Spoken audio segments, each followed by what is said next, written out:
Hey friends, it's Robin. Welcome back to my channel. So today we are starting my first round of Pride Month recommendations. I'm going to do this, I think, in two parts, but it's going to kind of depend on how many recommendations I end up with. So this first round is going to be all YA recommendations. We're going to go from most fantastical to most realistic and just kind of work through that spectrum. The next round is going to be all adult books. I am also doing this same series over on my Instagram. My Instagram is always linked in the description box if you want to give me a follow. I will be doing carousels throughout the month of June featuring these books as well as some additional recommendations. I'm going to have all of the rep that is in each of these books in that carousel so that you can take a look and see what kind of rep each of these books has, and it will be broken down by genre and age range. So this first round, I will have some of or all of these fantasy books, as well as a couple of additional ones, and that should be going up, I think, the day that this is posting. So if you want even more recommendations, or you want to have the ability to save these recs, give me a follow over on Instagram and you can save that recommendation post. I'm going to go a little bit more into depth in this video. So I'm going to feature the same books, but I'm going to talk about the plots and everything like that, as well as the rep that is in the books. So you're going to get a little bit less books, but a little bit more information about them. So that's how we're going to organize this. Today is just YA, but across all genres. So let's get right into the recommendations. So first up on this list is a book that I think does not get as much hype as it deserves, and that is In the Ravenous Dark by A.M. Strickland. This has a ton of queer rep in. It is written by a non-binary queer author, and this is such a good standalone YA fantasy, and I wish it had more hype surrounding it because it deserves it. In this, we have pansexual, lesbian, ace, and non-binary rep. This is own voices for a lot of the queer rep. I loved this fantasy. This is probably one of my favorite YA standalone fantasies ever. You are following a pansexual blood mage who is kind of accidentally wrapped up into court politics. So she is secretly a blood mage, and years ago as a child her father was captured, and since then she's been hiding the fact that she is a blood mage. But something goes wrong at the beginning of this book, and she ends up being found out by the court, and she is brought into the court politics, and she tries to overthrow them, and a lot of rebellion happens. There is also a poly relationship in here with her, another woman, and a ghost. It's really, really great. I absolutely loved this book. There's a lot of political intrigue. There is so much on-page queer representation in here, and this isn't so much about anyone discovering their sexuality. Everyone in here knows who they are, is cool with who they are, and it's just them living their fantasy queer lives, and I love this book. Cannot recommend it enough. After that is another book that I think is super underhyped. This is a bit of an older book, and I know a lot of people didn't like this one, but I want to recommend Strange Grace by Tessa Groton. This has representation for M-spec. I don't think it says on here whether or not they're bi or pan or anything like that. This also has a poly relationship in it, and this is another fantasy standalone, YA fantasy standalone. And in this one, we are following this small town, and every year this small town sacrifices a boy to the forest. And when they do that, sometimes the boy will come back and sometimes they don't. And by doing this, they are protected from the evil in the woods. And the year that this happens, things kind of go wrong. Not only does somebody return from the woods who shouldn't be alive, but more than one person ends up entering into the woods, and you slowly figure out the magic behind the woods. This is a very character-driven story. This is very low on plot. It's all about the atmosphere and kind of like the message behind what is going on here. So there's not a ton of plot. It's very character. It's very, like I said, atmospherically driven, but this book is one stunningly written. Tessa Gratton's writing is so good, and the characters in here are fantastic. I loved the relationship in here. This is a true poly romance, like all three of them are together and attracted to each other. And so I can't recommend this one enough. If you really love like character driven, slow, beautiful prose books, this is definitely one to add to your list. Next up is The Grimrose Girls by Laura Pohl. This is a Brazilian author, and this is a YA fantasy retelling of a whole bunch of princesses. So all of our heroines in here are kind of like reincarnations of all of the Disney princesses that you know, and they are attending this all-girls boarding school, and one of them ends up dying from a drowning, and all of her friends think that something more sinister was happening. This has a Black main character, this has a sexual representation, this has a female-female romance in it, and this is such a fun fantasy. It feels like it could take place in the real world. However, it does not. It does take place in a fantasy world as far as I know. I'm questioning that now. It might take place in the real world, but all of these heroines are trying to work together to solve a mystery. A lot of girls have been going missing over the years, and they're trying to figure out why these girls are going missing and whether or not they are next. And this is a series. This is the start to a series. And I think the second book is coming out this summer or this fall. So it's the perfect time to pick this up since the sequel is coming out very soon. After that is A Dark and Hollow Star by Ashley Shuttleworth. The sequel to this one just came out, and this is one that had a lot of hype when it first came out, and I know a lot of people were disappointed by this book, but I absolutely adore this series. This is one of my favorite YA fantasy series. I've given both of the first two books 5 stars. This has a ridiculously big cast of characters. There is so much political maneuvering in here. There are so many fantasy paranormal creatures all smashed into this book, but I think it is so unique and so much fun. This has tons of on-page queer characters. This is a non-binary queer author. This has lesbian rep, pansexual rep, non-binary rep, gay rep, and gender fluid representation. And you are watching these characters not only like discover their identity, but question their identity, change their identity throughout the 2 books. And it's not like a big part of the story. This is a very fantasy-based story. It is all about the political maneuverings in this world. But there's just the characters in general discovering their sexuality. These characters are 18-ish years old, between the ages of like 18 to 22. And so it's not like a big plot point or anything like that. It's more just like these characters being like, oh hey, maybe I didn't know my sexuality, my identity as much as I thought I did, and then living their lives, which I love. I love casual queer rep, especially in like a high fantasy book. It's fantastic. I love this. If you love slow political books, this has a epic ending, but the build up is very slow. It's very character driven. It's very convoluted, I will say. There is a lot. There is so much going on in here, and book 2 is even chunkier than this one, but it is so good. It is so well crafted, and I cannot get enough of this series. Getting into more speculative light fantasy, we have Blanca and Roja by A.M. Michelmore. This is another non-binary queer author, and this is probably my favorite book by A.M.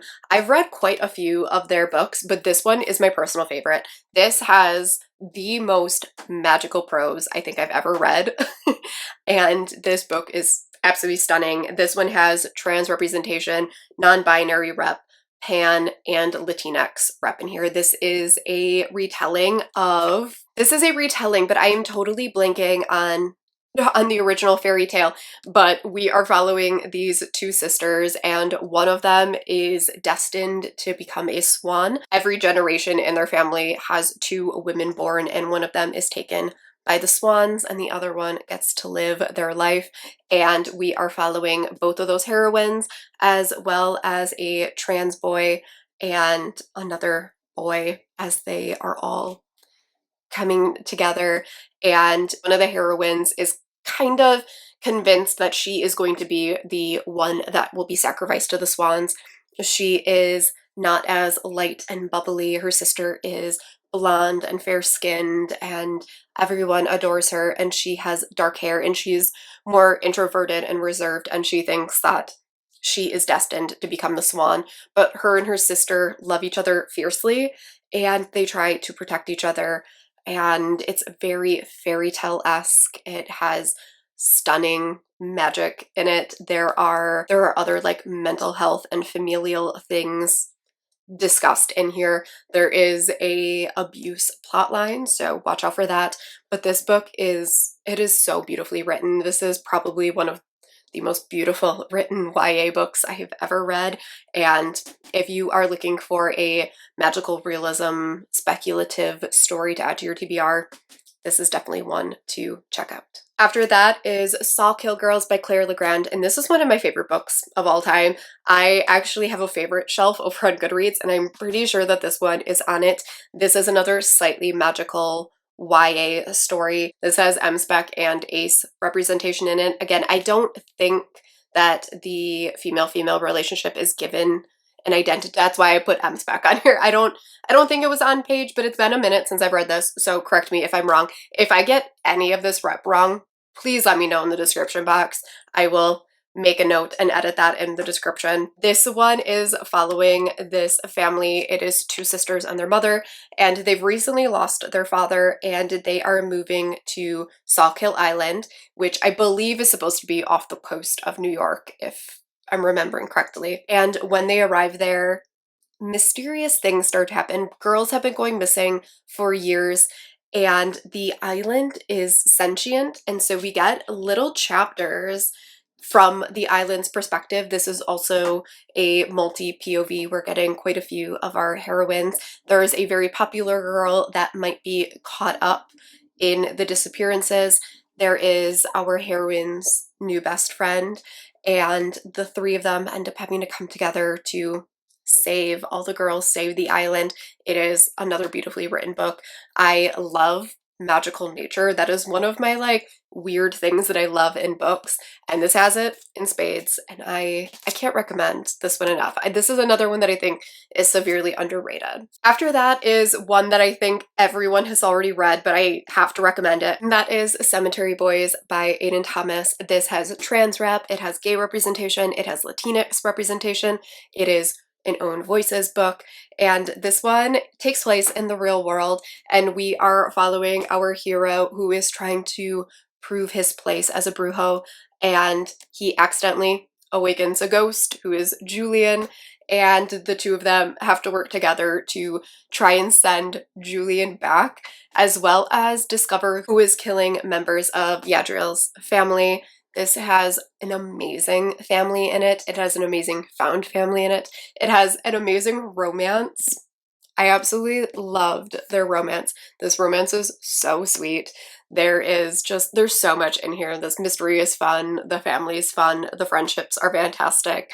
This is another one that if you somehow have not read this one yet, you absolutely need to pick it up either this month or closer to the spooky season. After that is The Wicker King by Kay Ingram. This has an romance, and it deals heavily with mental health, and this is another book that is completely realistic, but it feels speculative. You're following one of our heroes who believes that there is a magical world that he can go into with his best friend, and his best friend and him are very codependent. It is somewhat of an unhealthy relationship, so know that going in. They are very codependent, and you are watching as our hero, who is dealing with mental health, slowly deteriorate.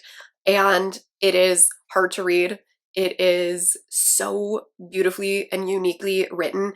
If you were going to pick this up, I highly recommend the physical copy, not the ebook, but a physical copy, because the pages darken as you go throughout the book to kind of highlight his mental state as the story is progressing, and weirdly enough, it really enhances the reading experience. I really liked that edition. It was very cool way to show that mental health rep throughout the book.